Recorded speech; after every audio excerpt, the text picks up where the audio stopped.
The alchemical principle of the revelation of the method has as its chief component a clown-like grinning mockery of the victims as a show of power and macabre arrogance. When this is performed in a veiled manner, accompanied by certain occult signs and symbolic words, and elicits no meaningful response of opposition or resistance from the targets, it is one of the most efficacious techniques of psychological warfare and mind rape.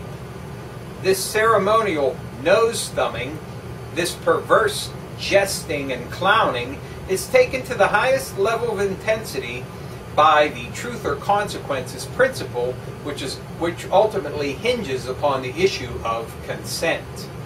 It is one thing for the media, the police, the judiciary, and the killers themselves to commit terrible acts without our knowledge or consent. It is quite another matter, with grave repercussions in the realm of psychodrama, public ritual, and advanced mind control, when these crimes are committed with our consent. It is an ancient rule of both the moral and common law that silence connotes consent. Silence and a lack of meaningful action constitute consent in the face of these crimes. They brag to us about what they've gotten away with, and we're thrilled with it.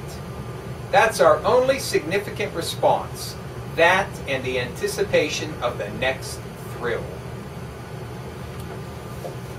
That's from Secret Societies and Psychological Warfare by Michael A. Hoffmann II. I highly recommend this book. It is filled with insights.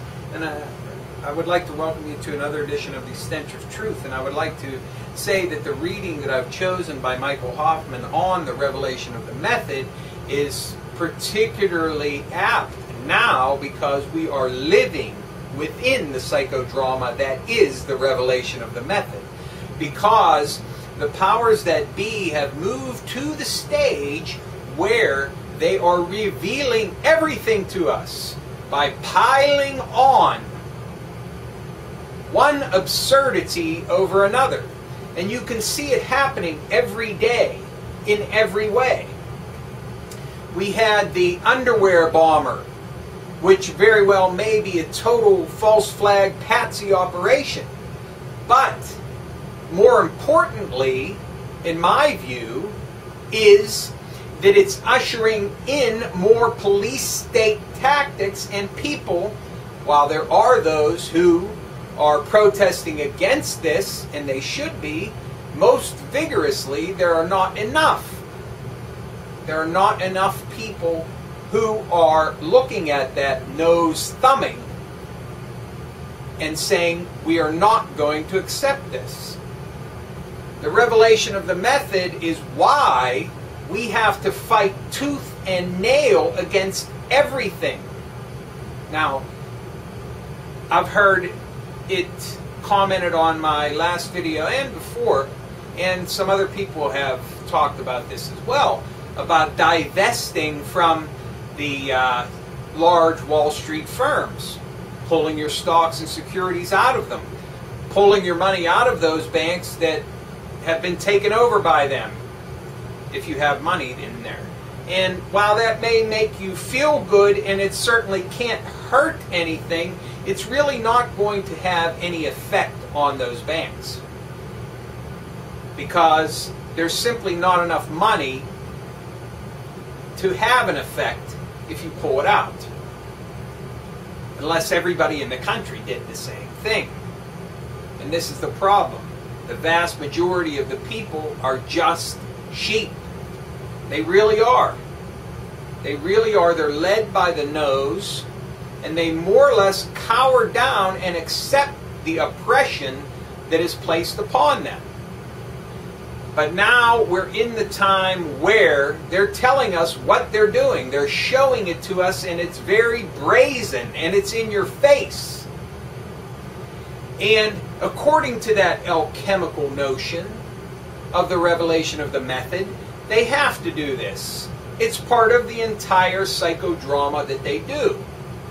They have to reveal themselves. They have to say to you, what are you going to do about it? Are you going to stop us? Are you going to attempt to make some sort of change? Are you going to confront us? And what we have to do, what it's vital for us to do, is to confront every single thing. We have to do that. Now, we also have this administration, and it should by no means anybody should take my meaning that this has not been done before, because it has.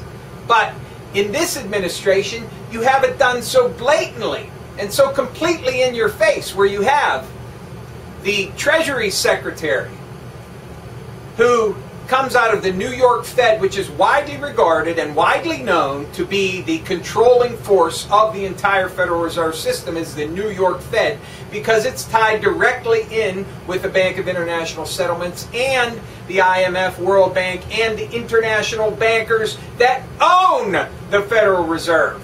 We have the head of the New York Fed become the Treasury Secretary. He's affiliated with Goldman Sachs and Wall Street Finance. Okay? In fact, he's more than affiliated with them. He's completely in their pocket. And this is the man that runs our Treasury Department. This is an in-your-face from these people, saying, what are you going to do about it? Bernanke is another example. And the various czars, all of them holding extreme positions that they have no business holding a political office. You have John Holdren, who wants you dead and your family dead and the majority of the population dead. Sure, he denies it now, but this is his belief. The population needs to be massively reduced.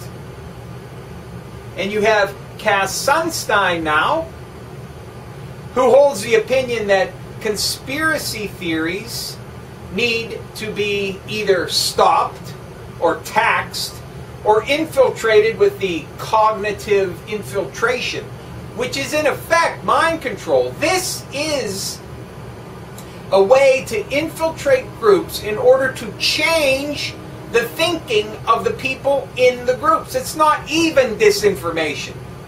Sure, it's a violation of your freedom of speech to try and deny you those beliefs and to speak about them, but it's a rape of your mind to have people come in and to try and retool your thinking processes.